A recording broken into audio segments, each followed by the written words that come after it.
En application de la circulaire 2024 portant gratuité des consommations d'électricité, la Société nationale d'électricité SNE informe sa clientèle que les opérations de mise à disposition des kilowatts y afférents sont officiellement lancées à compter de cette date. Pour des raisons opérationnelles et afin de rattraper le retard, il est mis à la disposition des abonnés en prépayé un cumul de 3 mois, mars, avril et mai, soit un total de 900 kW par abonné et la même valeur sera automatiquement créditée dans le compte des abonnés en post-paye.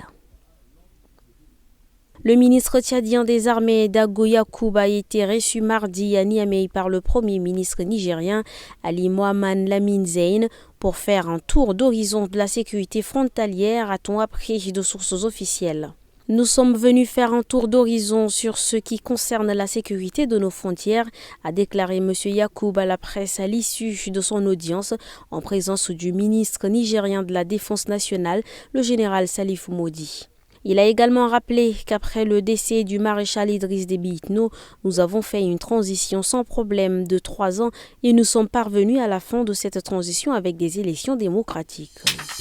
Dans un communiqué, l'Alliance Bongoro Président 2024 a d'emblée salué la maturité exceptionnelle du peuple tchadien qui a une fois de plus démontré son engagement envers la démocratie par sa participation calme et ordonnée au processus électoral en cours.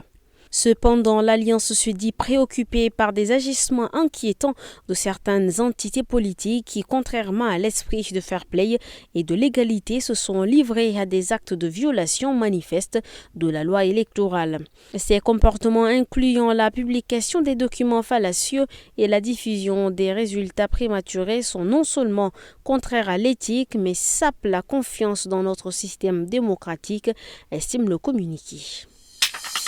Dans le cadre de sa mission d'observation de l'élection présidentielle du 6 mai, la communauté des États sahélo-sahariens SENSAD a fait un point de presse à ce 7 mai au sein de la dite institution située dans le 8e arrondissement. L'organisation a exprimé sa satisfaction quant au bon déroulement du vote. Lors de ce point de presse, les représentants de la SENSAD ont salué le processus électoral en soulignant l'importance de la participation citoyenne et le respect des règles électorales. Selon la communauté, c'est conformément aux instructions de la conférence des chefs d'État de la SENSAD d'accompagner le processus démocratique et la consolidation de l'état de droit dans les États membres et à l'invitation de l'Agence nationale de gestion des élections ANGE de la République du Tchad qu'elle a déployé une mission d'observation électorale d'une 60aine de personnes.